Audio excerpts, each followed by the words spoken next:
네, 안녕하세요. 텍스업 3D 한국 대표를 9년째 맡고 있는 최재철입니다. 오늘 웨비나 참석에 진심으로 감사드립니다. 흡스 AI와 2026 제품 업데이트 세션을 시작하도록 하겠습니다.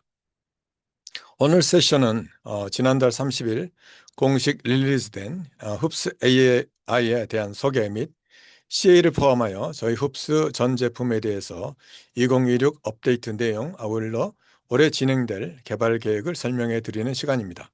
그럼 시작하겠습니다. 진행 시간은 약 50분 정도 예상을 하고 있습니다.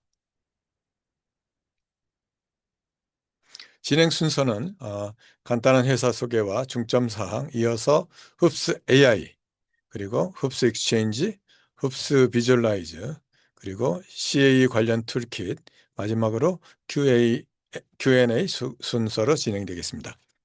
질문 사항은요, 채트박스 말고요, 옆에 보시면 Q&A라고 있습니다. 아니면 땡땡땡을 눌러서 Q&A를 확인할 수 있는데요. Q&A의 아래쪽 하부에 기재해 주시면 감사하겠습니다.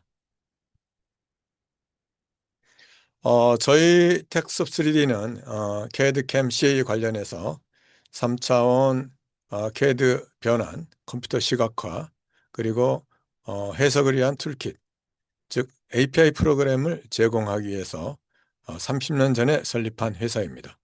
본사는 미국 오레곤주에 있으며 직원 수는 약 170명으로 미국, 프랑스, 영국, 일본, 독일, 노르웨이 각지의 로컬 거점을 운영 중에 있습니다. 저희 기업의 모토는 하이엔드 3차원 그래픽 기술을 SDK, 소프트웨어 디벨롭먼트 키트로 고객에게 공급하여 고객이 쉽고 단기간에 3D 데이터 관련한 응용 프로그램을 개발하도록 하는 것입니다. 저희 SDK를 활용해서 고객 여러분의 솔루션이 한층 더 성장되면 좋겠습니다.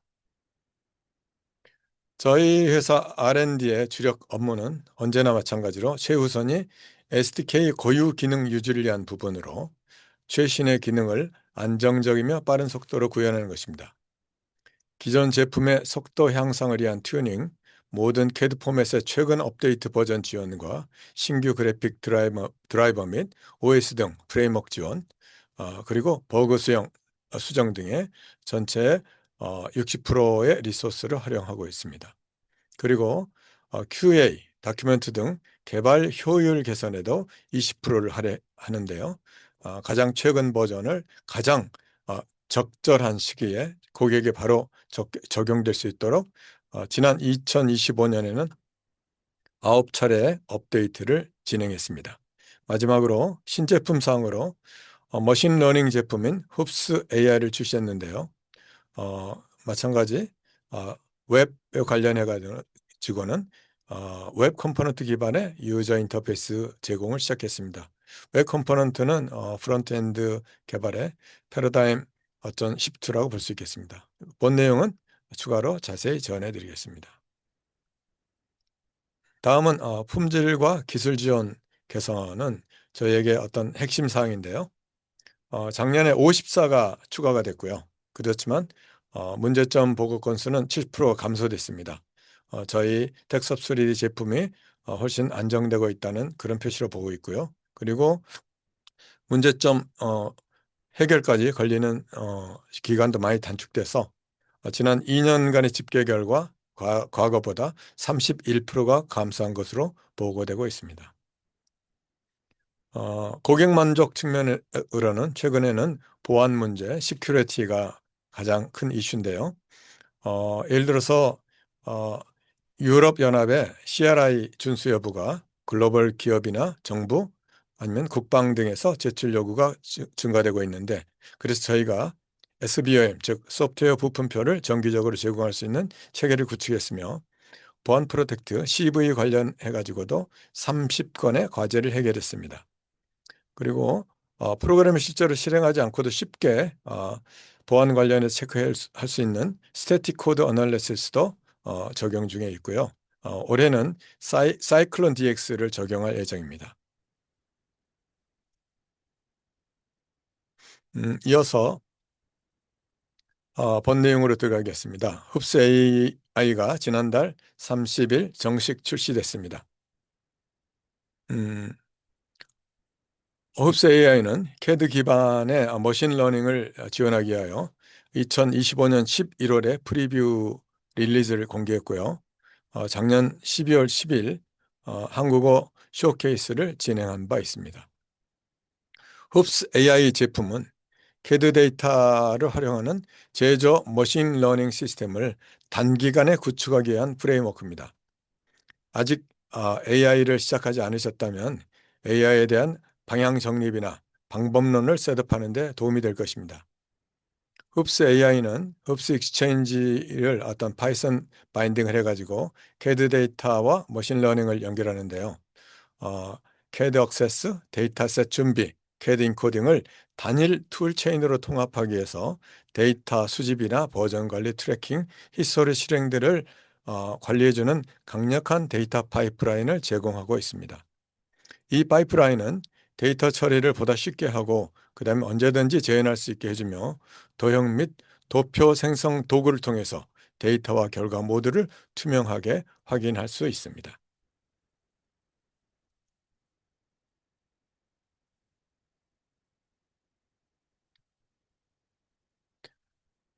다음은 CAD 데이터용 머신 러닝 모델을 개발하는 일이 결코 쉬운 일이 아니라는 걸 강조하고 있는데요. 흡스 AI는 LLM, 즉 대규모 언어 모델을 기반으로 하지 않고 3D 지오메트리와 토폴로지 및 CAD 데이터 처리 기술을 기반으로 데이터 사이언스 중심의 접근 방식을 유지하고 있습니다. 여기서 세 가지가 핵심 과정인데요. 먼저 CAD 빅데이터를 수집하고 정리하고 변환하는 작업이 만만치 않습니다. 그리고 헤테로지니어스한 데이터의 형상이나 토폴로지, 메타데이터를 처리하는 부분도 쉽지 않고요. 그리고 무엇보다도 광범위하고 빠르게 변하는 AI나 머신러닝 트렌드를 쫓아가는 게 자체가 쉽지 않습니다. 결코 어, 인간의 학습은 기계를 따라갈 수 없다는 그런 측면으로 빨리빨리 발전을 하고 있습니다. 그렇다면 흡수 AI로 무엇을 학습시키고 어떤 가치를 만들어낼 것인가라는 본질적인 AI 개발 과제가 중요한 테마가 되겠습니다. 통상 3D CAD 파일에는 많은 콘텍스트가 포함되어 있습니다. 그렇지만 안에 있는 상당 부분이 소프트웨어나 하드웨어로 처리되는 업무 프로세스 안에 있어가지고 충분히 활용되고 있지 못하는 측면이 많습니다.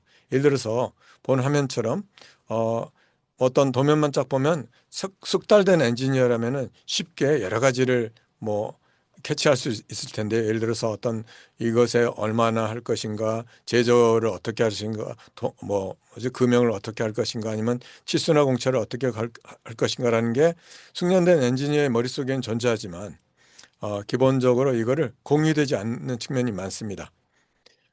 그렇지만 이거를 흡수 AI 같은 인공지능을 통해서 여기에 들어있는 데이터 컨텍스트를 포착해서 활용할 수 있는 게 바로 흡수 AI의 장점이라고 볼 수 있겠습니다. 즉, CAD 모델을 머신러닝이나 딥러닝을 사용을 해가지고 제조 설계 방식이라든가 아니면 실적이나 조달 정보 등과 연결해서 축적된 노하우를 자동으로 추출하고 활용할 수 있는 환경을 구현하는 것으로 이해하시면 되겠습니다.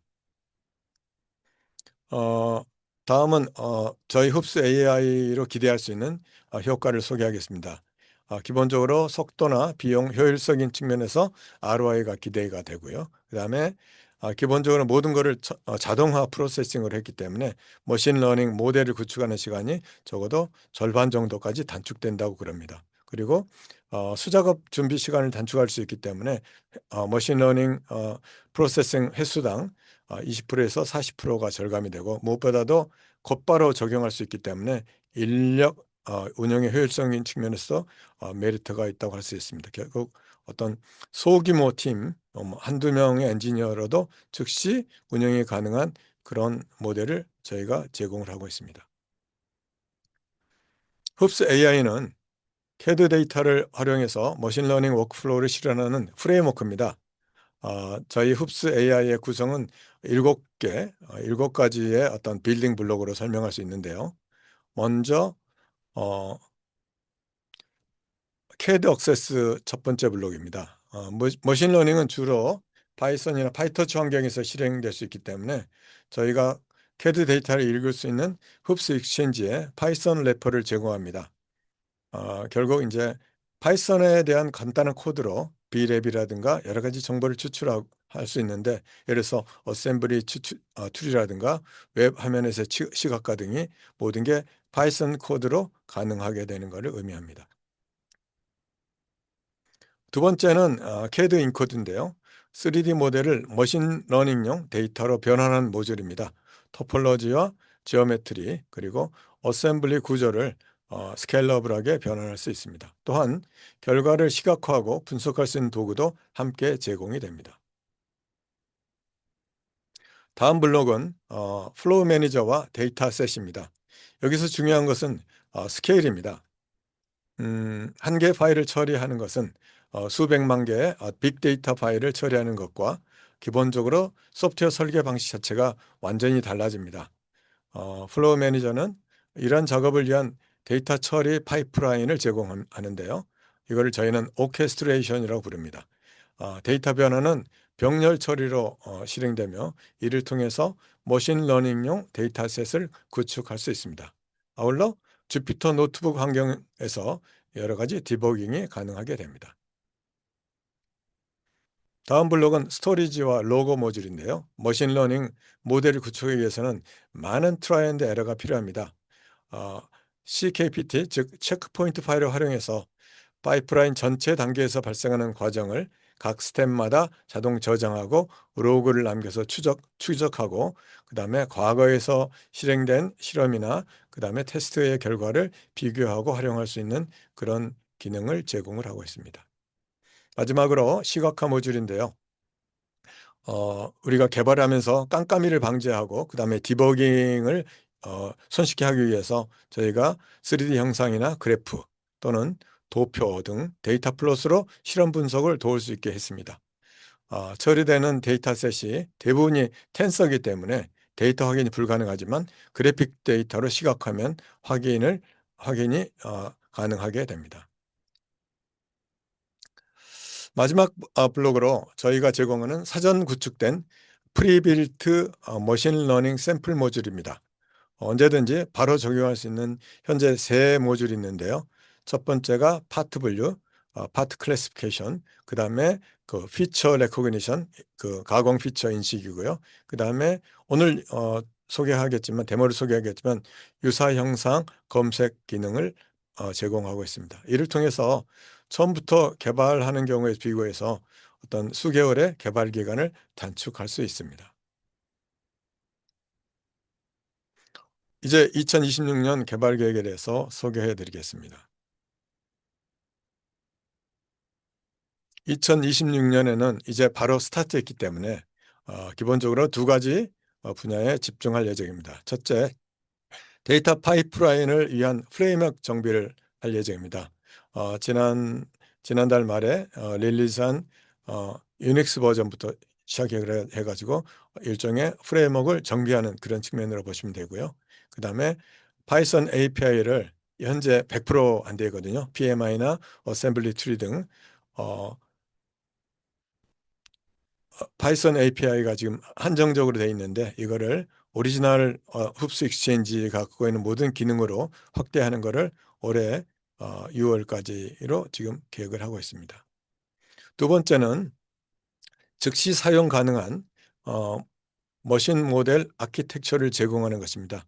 우선 부품 레벨에서 실현하지만 향후에는 피처 그리고 콘텍스트 레벨에서 실현하기 위해서 저희가 AI의 팀의 노력을 집중을 하고 있습니다. 다음은 최근 추가된 프리빌트 모듈 중에 하나인 흡스 임베딩을 사용한 시밀러리티 서치 유사 형상 검색 워크플로우를 소개하겠습니다. 어, 임베딩, 즉 벡터 임베딩이란 텍스트나 이미지, 소리 같은 비정형 데이터를 숫자로 이루어진 벡터, 즉 좌표로 변환해서 유사성이나 관계성을 판별할 수 있는 방법입니다. 분류되지 않은 수천 개의 CAD 파일을 가져와서 흡수 AI의 데이터 파이프라인과 머신러닝 모델을 통과시키면 그 모델이 각 부품에 대한 벡터, 즉 형상을 수치적인 데이터로 생성을 합니다. 어, 모든 부품이 벡터로 구현이 되면 그 형태를 기반으로 부품을 비교하거나 유사 부품을 검색하거나 그다음에 부품에 대한 자동 클러스팅이 가능하게 됩니다. 유사 형상의 검색 워크플로우는 세 가지로 구성되는데요. 임베드, 인덱스, 서치입니다. 먼저 임베드 단계에서는 3D 모델 형상 특징을 수백에서 수천 차원의 벡터로 변환합니다. 비슷한 부품은 벡터 값이 서로 가깝고 다른 부품은 값이 멀어지기 때문에 이를 통해서 유사 형상 검색이 가능해집니다. 다음 인덱스 단계에서는 변환된 벡터를 고색 검색을 위한 데이터베이스로 구축합니다. 그리고 데이터베이스를 기준으로 검색 엔진이 준비가 되면 대상 파트, 어떤 파트에 대한 유사 부품을 검색할 것인가 해서 지정을 하면 거기에 대해서 유사도를 결과로 뿌려줍니다. 어떤 거는 똑같고 어떤 거는 92%가 유사하고 하는 거를 어, 유사도 점수 스코어로 보고를 해주게 됩니다. 그럼 데모를 시작하겠습니다. 먼저 흡수 AI의 다운로드 사이트입니다. 설치 방법에 관해 나와 있는데 파이썬 패키지로 설치하기 때문에 다운로드가 불필요하고요. 어, 몇 가지 몇 줄의 명령으로 바로 인스톨할 수가 있습니다. 그리고 다큐멘터 연결돼 보면은 흡수 AI에 대한 어, 설치 그리고 기본적으로 파이썬이나 코드에 관련되는 환경 변수 등을 알려주고 있습니다. 특히 저희 다큐멘터에는 머신러닝 사전 지식에 대한 설명이 잘 되어 있는데요. 예를 들어서 비랩이라든가 UV 파라미터라든가 하는 CAD 지식부터 그다음에 어, 머신러닝에 필요한 기초 지식, 뭐 뉴럴 네트워크, 그다음에 딥 그래프 라이브러리 등의 어떤 용어나 개념을 잘 설명을 해주고 있습니다. 그리고 데이터셋을 정의하고 스키마와 태스크를 만들어 처리하는 데이터 플로우 매니지먼트에 대한 내용이 설명되어 있고요. 그리고 프리트레인드 머신러닝 모듈에 대한 내용이 나와 있습니다. 이전에 두 가지 다 설명했기 때문에 오늘은 Embedding Similarity Search를 소개하겠습니다.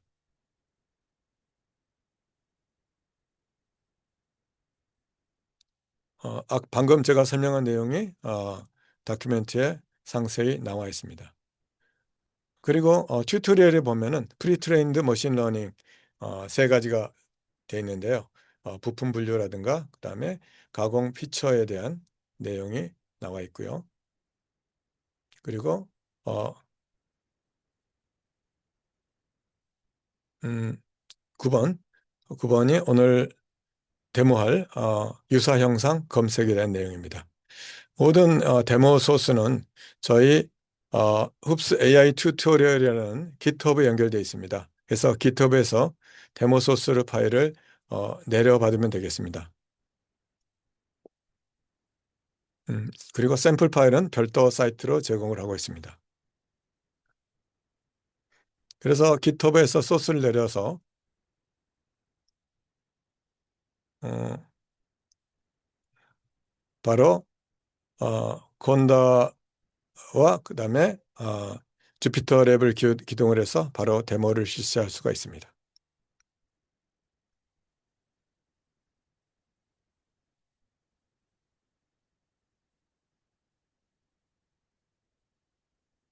라이선스도 설정하고요. 그 다음에 흡수 AI가 정상적으로 동작하는지 확인한 다음에는 워크플로우 들어갑니다. 아까 워크플로우 세 가지 있다고 그랬죠.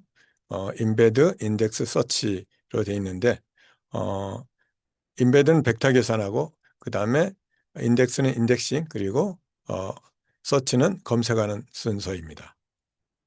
기본적으로 데이터는 ABC 데이터셋을 사용하는데요.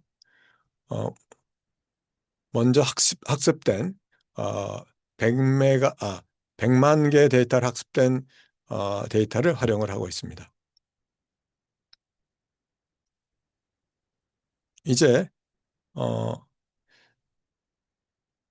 임베딩을 처리할 수 있는 데이터를 집어넣는데요. 현재 2048 차원까지 처리하고 있습니다. 그래서 벡터가 2048개까지의 디멘전을 가질 수 있다는 거죠. 그래서 현재 지정한 파일은 4572 파일을 지정을 했습니다.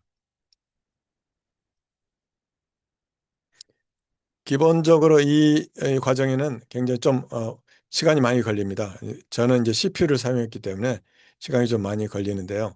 GPU를 쓰면 훨씬 더 시간을 빨리 처리할 수 있습니다. 왜냐하면 수천 개의 파일이기 때문에 그 안에는 너무 무거운 것도 있고 그다음에 알맹이가 비어 있는 것도 있기 때문에 그거를 자동으로 처리해 가지고 나중에 프로세스를 처리하는 그런 형태로 제가 소화를 하게 됩니다.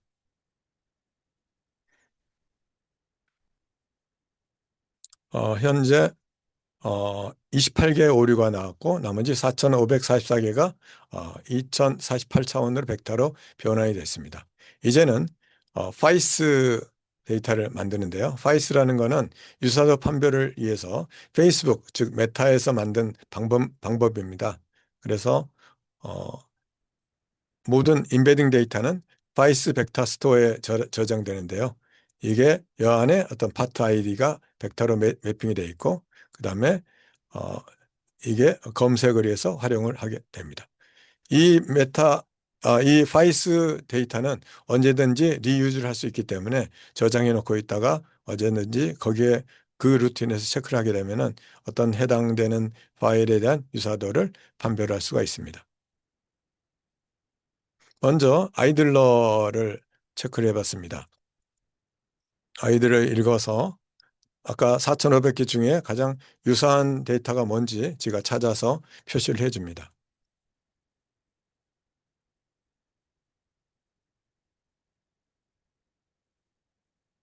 그 다음에는 기아를 보겠습니다.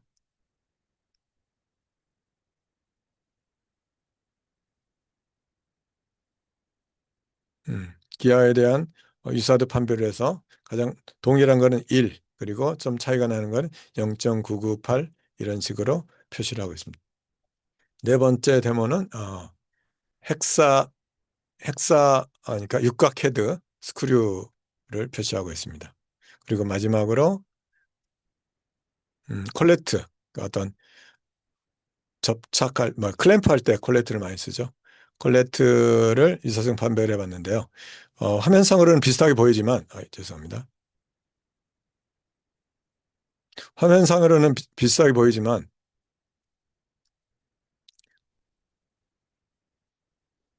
이거를 직접 비교해 보지 않으면 잘 눈에 나타나지 않습니다. 그래서 1.0과 0.9988을 비교하기 위해서 제가 흡수 뷰어로 두 개를 비교를 해 봤습니다.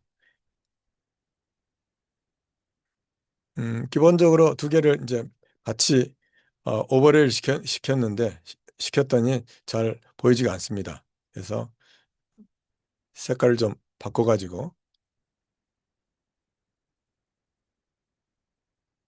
이렇게 비교했더니 조금 차이가 나는 것을 확인할 수가 있죠.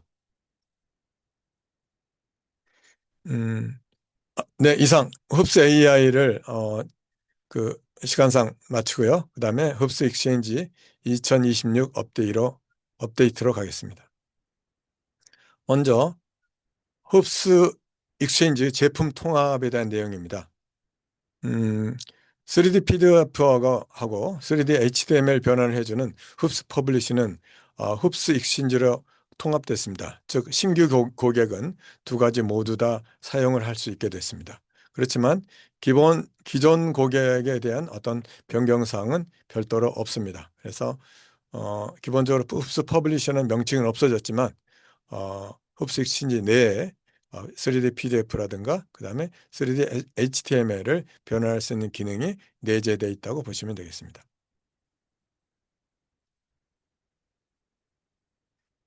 음, 현재 캐드별 버전 지원 현황입니다. 기본적으로 지난 2025년에는 9번의 제품 릴리즈를 했는데요. 저희는 각 릴리즈마다 계속 3D CAD 포맷에 대한 최신 버전을 추가를 하고 있습니다.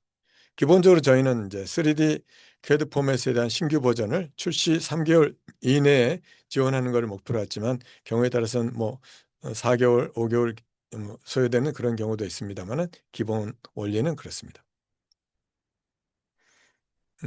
대표적인 지난 업데이트 내용을 설명해 드리겠습니다. 먼저 API 명칭이 변경됐는데요. 2026년 버전에는 헤더 파일명과 API 명칭이 일부 변경됐습니다. 이거는 좀 오래된 명칭 변경에 따른 갱신인데요. 예를 들어서 프로2를 크레어로 바꾼다든가 그다음에 유니그래픽스를 NX로 바꾼다든가 하는 더 이상 사용하지 않는 명칭을 업데이트한 그런 내용이 있습니다. 그리고 마이그레이션 가이드가 준비되어 있습니다. 그래서 새롭게 2026 버전을 사용하는 경우는 참조하시면 되겠습니다. 다음은 USD 출력 지원입니다. USD는 픽사가 개발한 오픈소스 포맷으로 계층 구조나 도형, 재료 속성, 애니메이션 등을 지원합니다. 어, 엔비디아의 옴니버스로 대표되는 버추얼 시뮬레이션이나 어, 실시간 사실적인 묘사 또는 AI를 활용한 자동화 등으로 USD 활용이 많이 확대되고 있습니다. 이번 버전은 엔비디아하고 조인트 프로젝트로 만들었는데요. 아직까지 흡수 익스체인지 플러그인은 아니고 별도의 DLL과 API로 제공을 하고 있습니다.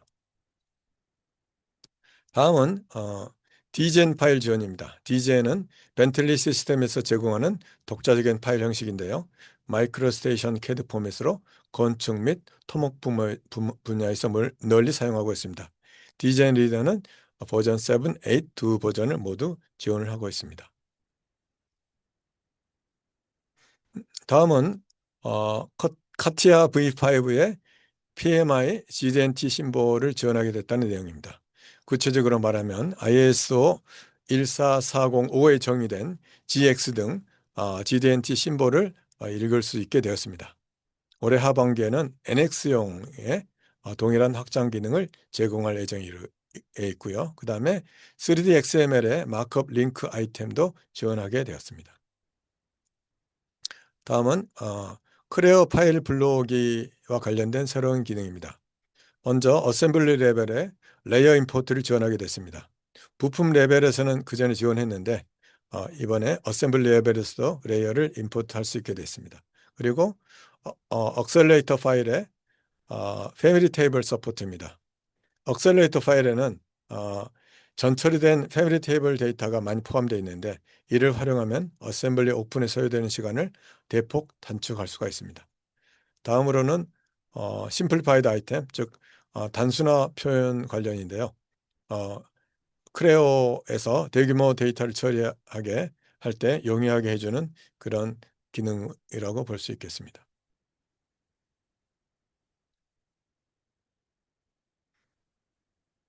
다음은 오토데스크 레빗 임포트 기능의 업데이트입니다.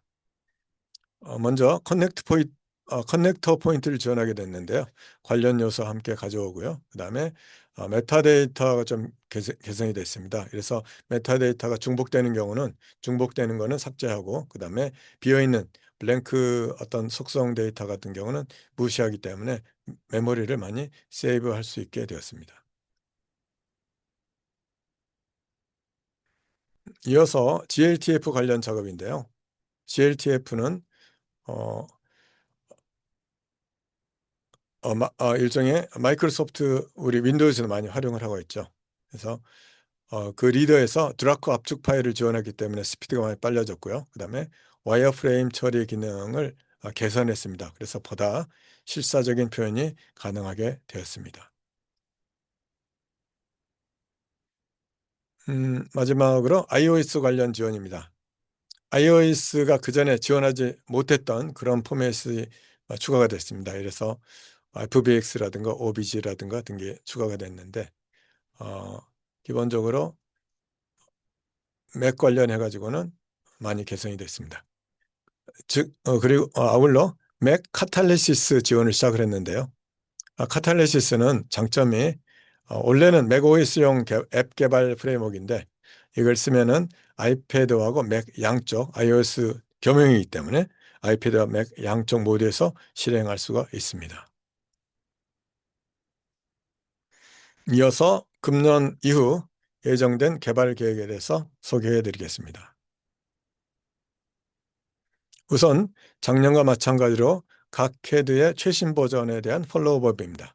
문서화된 일정은 저희 홈페이지에 퍼블릭 로드맵에 공개되어 있기 때문에 참조하시면 되겠습니다. 그 내용 중에 일부를 소개하겠습니다. 일단 USD 출력 기능인데요. 아까 USD 출력 기능이 됐다고 그러는데 이거는 어디까지는 아직은 흡수 익스체인지에 완전히 통합된 기능, 즉 플러그인 방식은 아니고요. 별도 DLL로 되어 있는데 이게 플러그인이 되면은 레이어라든가 인스턴스, 다중 파일, 그다음에 참조나 변형 등 지원을 하고요. 그다음에 향후에 우리가 USD가 굉장히 다양한 분야에서 활용할 것으로 예측되기 때문에 점점 USD에 활용하는 고객이 늘어날 것으로 예측을 하고 있습니다. 음, 다음은 QIF 임포트입니다. 저희 국내 고객에는 좀 생소한 포맷인데요. QIF는 품질 보증 및 측정에 필요한 정보를 정의하는 파일 형식입니다. 미국 국방부 산하 조달 조직인 DSME에서 개발해서 ISO의 정식 승인을 받았습니다. 주로 미국의 항공 우주 방위 산업 및 유럽의 자동차 산업에서 도입이 확대되고 있는데요. 저희 텍섭3D는 6월 말까지 베타 버전을 출시할 계획입니다. 첫 단계로는 지오메트리하고 제조 관련 데이터 읽기가 될 거고요. 근데 이제 문제는 QIF를 대개는 자체 코드나 아니면은 캡비디아 같은 플러그인으로 작성 경우가 많기 때문에 데이터가 그렇게 많지 않고 공유하기가 어렵습니다. 왜냐하면 기밀 데이터가 들어가 있어가지고 이거를 확보하는 게 저희의 과제라고 보겠습니다. 음, 그다음 과제로는 테셀레이션 리팩토링인데요.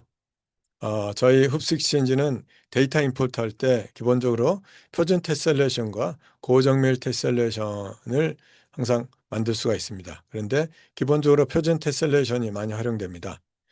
그렇지만 어, CAE라든가 더 높은 정밀도가 필요한 그런 어, 용도를 위해서 정밀 테셀레이션도 업데이트할 예정입니다. 저희가 갈수록 하드웨어가 빨라지기 때문에 여기에 대해서 대응하기 위해서는 저희가 계속 노력을 할 필요가 있습니다. 현재 일정으로는 2.0의 테스트 API가 나오고 그 다음에 3.0에서 워터타이트하고 매니폴드를 처리한 그런 버전이 나올 거고요. 그 다음에 5.0에서 정식 올 말 정도 될 것 같은데 정식 릴리즈가 될 예정입니다. 다음으로 NX 어레인지먼트 지원 예정입니다. 어레인지먼트라는 것은 동일한 어셈블리의 여러 구성을 관리하기 위한 방법인데요. 예를 들어서 여러 가지 옵션이라든가 베리언트를 적용을 해가지고 활용할 수가 있습니다. 결국은 어떤 어, 치수, 그 다음에 쇼, 노쇼, 고정 상태 등을 적용할 수 있는데 이를 관리함으로써 모델을 복제하거나 재생성하지 않고도 서로 다른 구성을 전환할 수 있습니다. 또한 데이터 중복을 방지할 수 있습니다. 다음은 크레오의 인세퍼러블 어셈블리 분해 불가능한 객체를 다룰 예정인데요.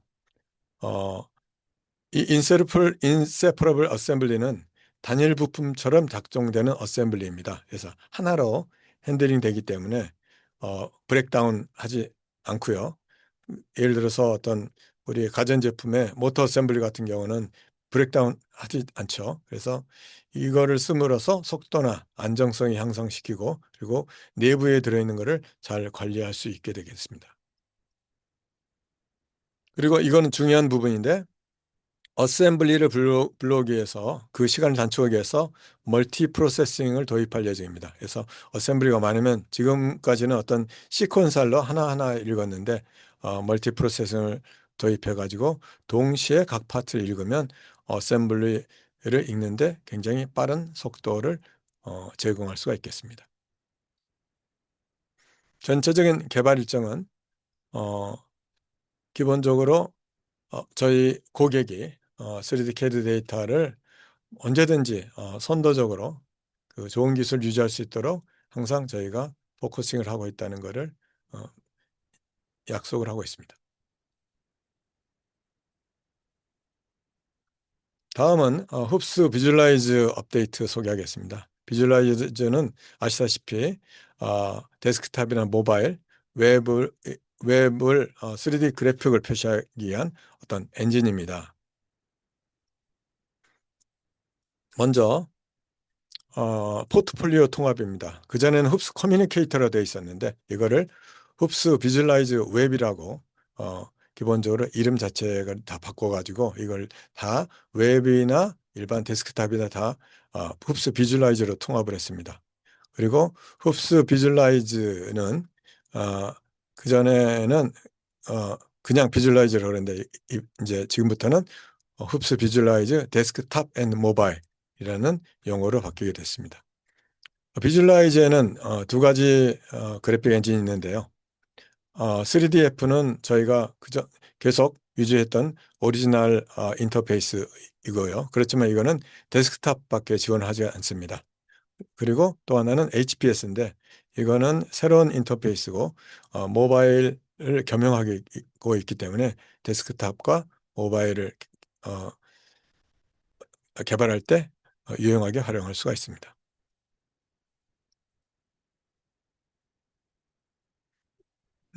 그다음은 저희 웹 비주얼라이즈 웹에 대해서 새로운 기능을 소개하는데요.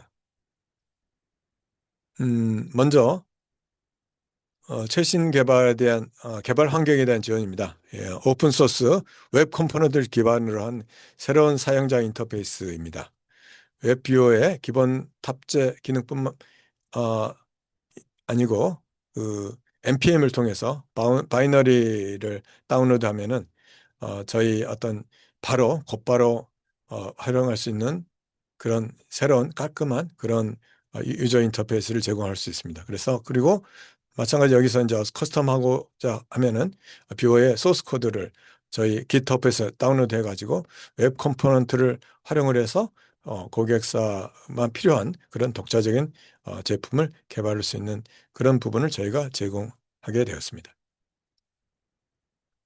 다음은 재료 클래스 분리인데요. 아이 매테리얼을 신설해 가지고 재료 정보를 별도의 어떤 추상 클래스로 분리함으로써 어, 기본적으로 모델 클래스에서 작업하지 않고 굉장히 편리하게 어, 재료 관련한 표현이 가능하게 됐습니다.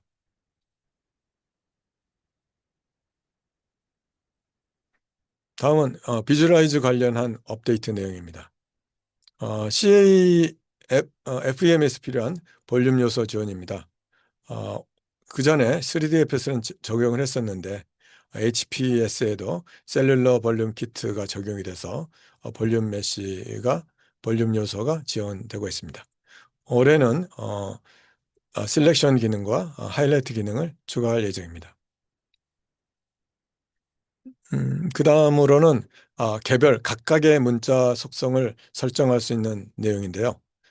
캐릭터 애트리뷰트 키트라는 게 신설돼 가지고 문자 하나하나에 대한 뭐 컬러라든가 아니면 이탈릭체라든가 굵은 밑줄 굵은 글씨 등을 다양한 조합으로 표시를 할 수 있게 되었습니다.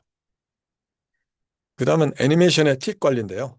음, 애니메이션 틱이라는 거는 화면 프레임을 의무적으로 조정할 수 있는 걸 말합니다. 이를 통해서 어, 애니메이션을 좀 다양하게 할 수 있고 그리고 재생 슬라이더를 편리하게 구현할 수 있게 되었습니다. 다음은 문자열 커서를 지원할 수 있다는 내용입니다. 기존에는 3DF 인터페이스만 지원을 했었는데 HPS 인터페이스도 텍스트 스트링 커서를 사용할 수 있게 됐습니다. 다음 OBJ 파일에 대해서 반투명, 즉 풀이나 디퓨즈, 알파나 RGBA를 사용하는 이런 내용이 업데이트가 됐습니다. 그래서 입력, 동시에 출력까지 지원을 하게 되었습니다.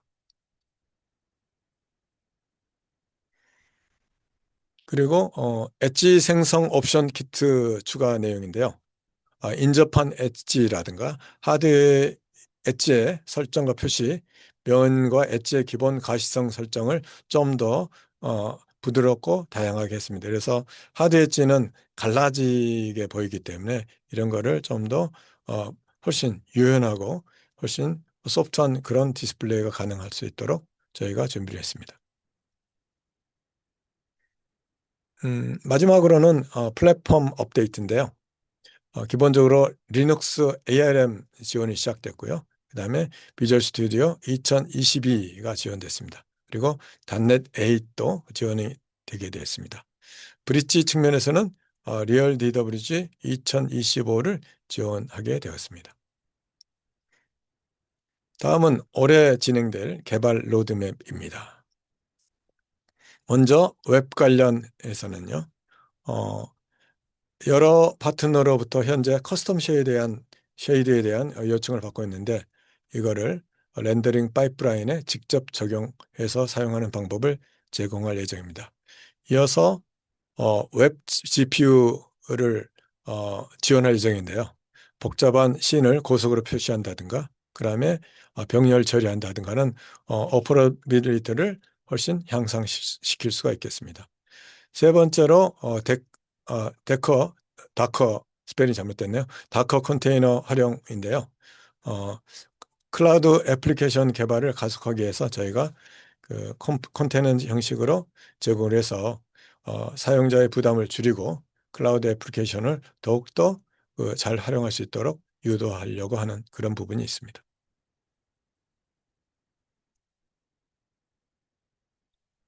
다음으로 오브젝트 렌더링 모드를 지원할 수 있는 기능을 어, 개발 중입니다. 오브젝트별 렌더링인데 바디별로 어떤 렌더링을 다르게 해가지고 예를 들어서 투명선, 히든 라인, 그다음 하이라이트 등 이거를 조합함으로써 좀 더 강력하고 훨씬 그 강조할 수 있는 그런 뷰가 가능할 수 있겠습니다. 다음은 PMI의 자동 방향 설정인데요. PMI가 항상 카메라에 따라서 돌아버리면은 잘 그 인식성이 어떤 그 가독성이 좋지 않죠. 그래서 이거를 항상 카메라 직각으로 표시될 수 있도록 하면은 지금 화면처럼 뒤집어져 있는 거는 가독성이 안 좋기 때문에 항상 정면으로 표시가 돼서 읽을 수 있게끔 지원할 예정으로 되어 있습니다.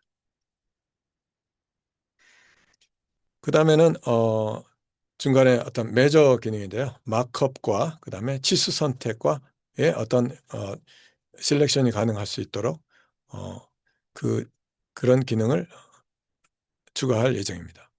결국은 좀 더 인터랙티브한 그런 기능이 향상될 수 있다고 보겠습니다. 마지막으로는 항상 그 핫한 내용인데요. 처리 시간 단축입니다. 하이스피드 렌더링은 가장 중요한 요소인데요. 서버에서 뷰어로 테슬레이션 데이터를 전송할 때 데이터 압축을 적용을 하면 훨씬 빨라진다고 합니다. 그래서 이게 적용이 되면 저희 웹 디스플레이가 훨씬 빨라질 것을 기대를 하고 있습니다. 다음은 옵스 비주얼라이저 웹의 개발 일정입니다. 9번 업데이트가 출시될 거고요. 그 다음에 그때그때 순차적으로 출시할 예정으로 되어 있습니다. 이어서 비주얼라이즈 데스크탑 앤 모바일 플랫폼의 개발 계획입니다. 많지 않은데요. 먼저 최신 플랫폼을 저희가 지원할 예정인데요. 비주얼 스튜디오 2026과 닷넷 10, 그다음에 GCC 10 이상을 지원할 예정으로 되어 있습니다. 그리고 레드햇 리눅스는 종료합니다. 왜냐하면 레드햇 리눅스 8이 어, 8이 이제 종료되기 때문에 그에 맞춰서 7은 종료할 그런 예정이 있고요. 그 다음에 UI 프레임워크에서는 계속적으로 Qt와 .NET을 지원할 예정입니다. 그 다음은 처리 시간 단축 과제입니다. 저희의 최우선 과제인데 데이터 세트의 어떤 증가에 따라서 데이터 파이프라인의 부하가 커지고 있습니다. 그래서 어, 저희가 여러 파트너와 협력해서 성능이 개선이 필요한 사례를 파악하고 많은 데이터량을 처리할 수 있도록 파이프라인을 재구축하는 방안을 찾고 있습니다. 그래서 렌더링 버틀넥을 해소하고 메모리 풋프린트를 감소하고 동시에 CPU와 GPU의 활용을 최적화할 예정으로 되어 있습니다. 어, 비주얼라이저하고 데스크탑 및 모바일의 각 개발 일정입니다. 각 개발 항목과 함께 스케치업이나 파라솔리드 브릿지에 대해서도 최신 버전을 지원할 예정으로 되어 있습니다. 다음으로 CA 해석 관련한 개발 툴킷 업데이트에 대해서 간략히 설명드리겠습니다. 저희 CA는 네 가지 모듈이 있는데요. 어, 프리포스트 프로세싱용 흡수 인비전이 있고요. 그래픽 툴킷이고요. 메쉬는 메셔, CA 메셔, 그리고 솔버는 선형 솔버고요. 그 다음에 억세스는 여러 종류의 CA 데이터 변환 개발 도구입니다. 먼저 인비전의 새 기능으로 비즈 스트리머라는 기능입니다. 이 기능은 데스크탑 애플리케이션의 로직을 활용해서 앱하고 같이 활용할 수 있는 그런 기능인데요. 데모 영상을 잠깐 보겠습니다. gRPC를 쓰고 있는데 왼쪽 데스크탑에서 어떤 모델을 지정을 하면 이게 서버로 명령이 전송됩니다. 그러면 서버가 디스플레이 모델을 기동을 해가지고 웹화면에 여러 가지 오퍼레이션, 즉 GUI라든가 여러 가지 유저가 필요한 작업을 하게 됩니다. 현재 어, 웹에서 웹에서의 어떤 마지막 정보를 유지를 해가지고 이거를 향후에 데스크탑에 반영하게 하는 그런 과정입니다.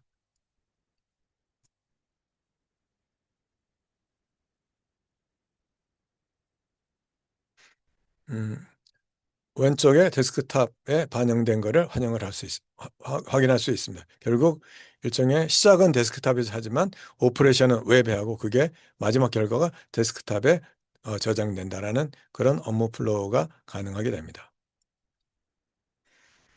그 다음 좋아진 부분은 흡수 인비전의 단면 캐핑인데요. 그전에는 캐핑 기능이 없기 때문에 안에가 비어있는 경우는 텅 비어 있었는데 이제는 캐핑의 그 면에 대해서 그 메쉬가 다 잘 표시가 될 수 있습니다. 그리고 흡수 메쉬 측면에서는 정각형 모든 게 동일한 사이즈의 메쉬 생성이 개선이 됐습니다. 2D 및 3D 돌출 메쉬 등 다양한 메쉬 기법이 효율적으로 조합돼서 어, 동일한 각 변의 길이가 동일한 메쉬를 생성하게 되었습니다. 그 다음에 메쉬 수입 기능인데요. 프로파일의 경로를 따라서 수입을 해서 그 궤적에 따라서 균일한 메쉬를 생성하는 기능이 지원되고 있습니다. 그 다음 흡수 솔브입니다. 솔브가 가지고 있는 어, 빔 요소의 메모리를 최적화해 가지고 단면 속성에 대한 메모리를 최적화했다고 그럽니다. 그 다음에 흡수 솔브 관련해 가지고 튜토리얼이 개선됐습니다. 실제로 매뉴얼이 좀 오래됐었는데 이거를 모두 다 업데이트해 가지고 보다 더 제품을 쉽게 이해하고 데모를 아, 아, 이벨 뭐죠? 그 테스트 프로그램을 돌릴 수 있게 되었습니다. 다음으로 주요 CA 흡수 억세스 관련인데요. CA 포맷의 최신 버전의 모든 대응을 알려 있습니다. 현재 흡수 억세스는 약 34종의 CA 형식을 불러올 수 있으며 약 10종의 CA 파일로 엑스포트를 할 수가 있습니다. 그래서 주요 솔버에 대한 리스트는 거의 다 들어있다고 보시면 되겠습니다.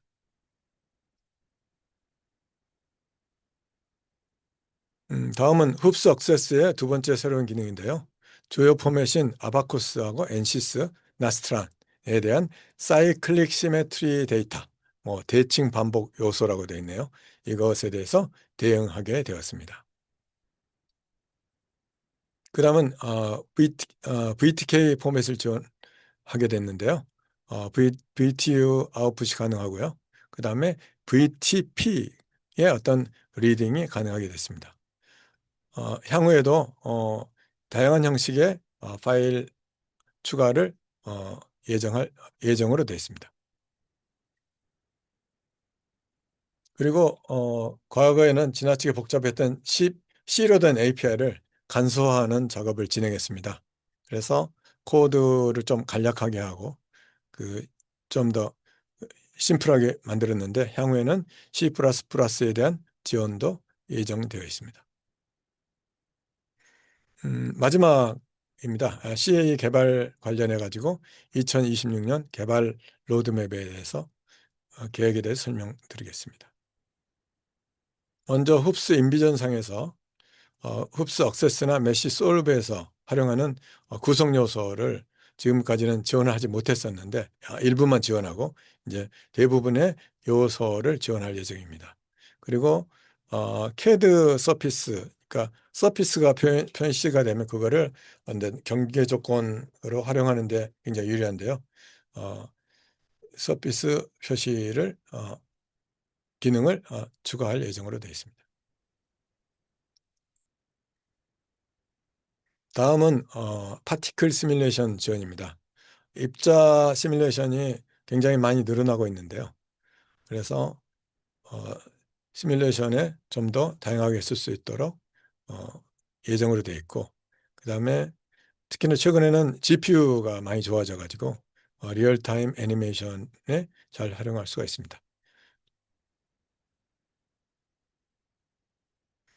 이어서 서버 사이드 렌더링입니다. 지금까지는 클라이언트 사이드 렌더링만 지원했었는데 어, 흡수 커뮤니케이터의 기능을 채용을 해가지고 올해는 지원할 계획으로 되어 있습니다. 결국 대부분 대규모 모델에 최적화 될 수 있기 때문에 모델이 좀 더 빨라지고 훨씬 디스플레이 시간을 단축할 수가 있습니다. 물론 이제 그 고객의 PC가 그러니까 뭐죠? 성능이 좋지 않은 경우에도 서버 사이드 렌더는 파워풀하게 어, 활용할 수가 있습니다. 다음은 흡수 메쉬 관련입니다. 흡수 익스체인지하고 폴리고니카하고 연계된 뷰어를 개발할 예정인데요. 그전엔 메쉬가 그 굉장히 오래된 뷰어를 직접 만들었었는데 이거를 지원하는 그런 그 예정으로 되어 있고요. 그 다음에 여러 가지 메쉬 관련해 가지고도 어, 최적화할 수 있는 그런 최적화 메쉬를 생성할 수 있는 그런 부분도 추진 중에 있습니다.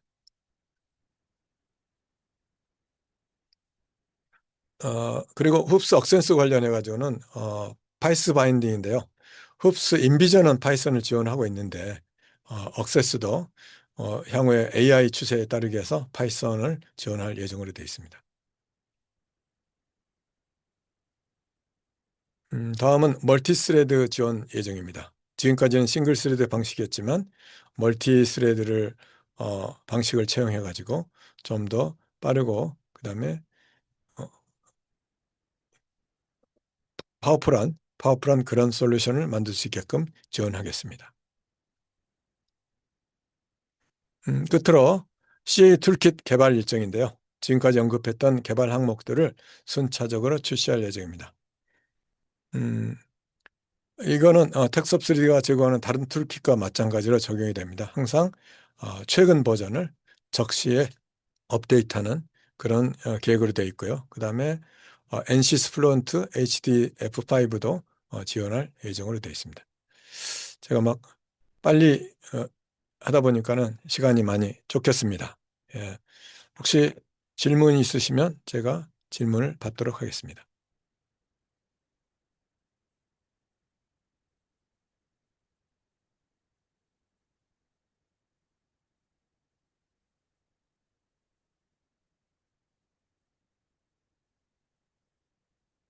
예, 질문이 흡수 데모 사용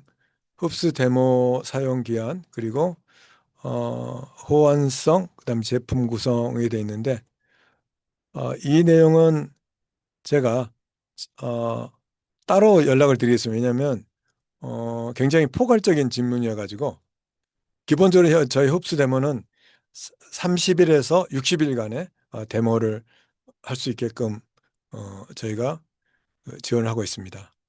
그리고 어, 지금 제품 구성은 아까 제가 설명드린 어, 전체적인 제품 구성은 다 설명을 드렸고요. 단가는 별도로 말씀을 드리도록 하겠습니다.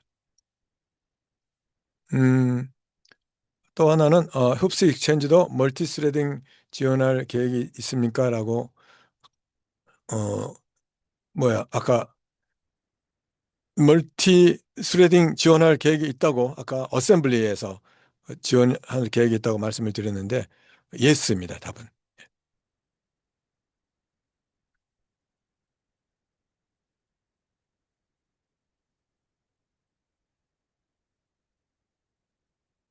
네, 혹시 뭐 다른 질문이 없으시면 어, 이상 마치도록 하겠습니다. 하여튼 장시간